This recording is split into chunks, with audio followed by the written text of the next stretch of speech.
मैं हूं रविंद्र सोनी और आप देख रहे हैं श्रद्धा की रिविजन का YouTube channel S Ravindra sir. आज का हमारा प्रश्न है कि आखिर पानी में आग क्यों नहीं लगती है। हमने देखा है कि पेट्रोल में आग लग जाती है, डीजल में आग लग जाती है, केरोसिन में आग लग जाती है, पेपर जल जाता है, कपड़ा जल जाता है, मगर पानी में आग आखिर क्यों नहीं लगती है। ये आज का हमारा प्रश्न है कि पानी में आग क्यों नहीं लगती।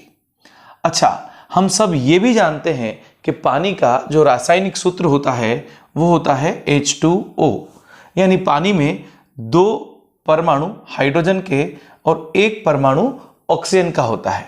और हम ये भी जानते हैं कि हाइड्रोजन एक ज्वलनशील गैस है, ज्वलनशील गैस है, और ऑक्सीजन जलने में सहायता करती है, जलने में सहायता करती है।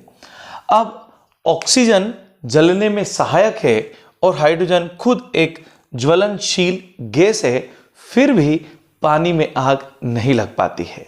इसके पीछे कारण क्या है, तो जरा हम सोचने की कोशिश करते हैं कि यदि मान लो कि मैं पेपर लेकर के यदि उसमें आग लगा दूं और बचेगा क्या, लास्ट में राख बचेगी। क्या राख में आग लगेगी? नहीं लगती है। पेट्रोल को यदि जला दिया जाए और जो बचेगा, मान लो हाइड्रोकार्बन गैसें बची हैं, जो भी बचा है, तो क्या उसमें आग लग सकती है? नहीं लग सकती है। प्लास्टिक को आपने जला दिया और जलने के बाद जो राख बची, क्या उसमें आग लगेगी? नहीं लगेगी। लकड़ी को आपने जला दिया, कोयला बना, कोयले से राख बन गई, क्या राख में आग लगेगी? नहीं। यानी हमें ये समझ में आता है कि यदि किसी चीज को जला दिया जाए और लास्ट में जाकर के जो हमें राख प्राप्त होती है, ऐश, उसमें आग नहीं लगती है, क्योंकि वो ऑलरेडी जल चुका होता है। तो जली हुई चीज में आग नहीं लगती है। यानी पानी में यदि आग नहीं लगती है तो ये भी एक जली हुई चीज है। हाँ, बिल्कुल सही बात है। पानी जो बनता है वो ऑक्सीजन और हाइड्रोजन को जलाने के बाद बनता है। यानी कि ऑक्सीजन की प्रेजेंस में जब हाइड्रोजन को जला दिया जाता है तब जाकर के बनता है पानी। यानी पानी ऑलरेडी एक तरह से राख है और इसी वजह से इसमें आग नहीं लगती है।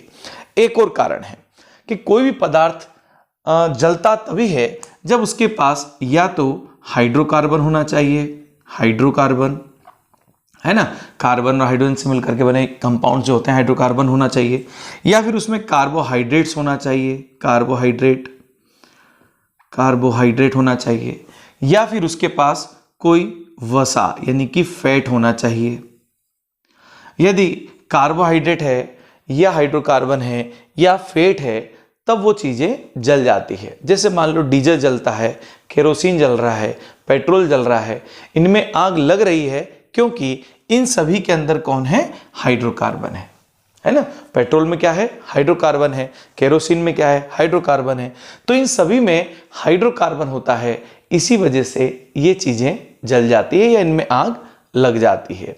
इनके अंदर कोई न कोई कैलोरी मान होता है, इनका कोई न कोई कैलोरी मान यानी कैलोरीफिक वैल्यू होती है, और इसी कैलोरी मान की वजह से ये चीजें जल जाती है। कैलोरी मान के ये स्रोत हैं, हाइड्रोकार्बन है, कार्बोहाइड्रेट्स है और वसा है। हमने देखा कि तेल में भी आग लगती है ना, हम दिए लगाते हैं तो तेल भी आग पकड़ लेता है। उसके पीछे कारण क्या है? क्योंकि उसमें क्या है? वसा है, इसलिए उसमें आग लग जाती है।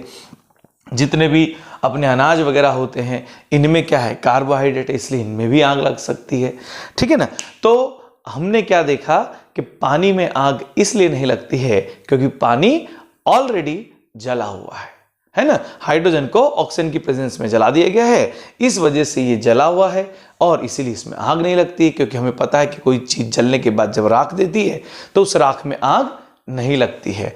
दूसरी बात हमने क्या देखी कि केवल उन्हीं चीजों में आग लगती है जिनमें कोई न कोई कैलोरीफिक मान होता है, यानी कैलोरी मान जिनका होता है। और कैलोरी मान के जो स्रोत होते हैं वो क्या है? हाइड्रोकार्बन है, कार्बोहाइड्रेट है, वसा है। जिन वस्तुओं में ये होंगे उनमें आग लग सकती है। पेट्रोल, डीजल, केरोसिन, इन सभी में आग लगती है क्योंकि उनमें हाइड्रोकार्बन होता है। ठीक है। अनाज वगैरह में कार्बोहाइड्रेट्स होता है और जो तेल वगैरह होते हैं उनमें वसा होता है, इसी वजह से इनमें आग लगती है। उम्मीद करता हूं कि आपको ये बात अच्छे समझ में आई होगी कि आखिर पानी में आग क्यों नहीं लगती है। इसी प्रकार के और वीडियोस देखने के लिए आप हमारे साथ बने रहिए, चैनल को सब्सक्राइब करिए, शेयर कीजिए। तब तक के लिए जय हिंद।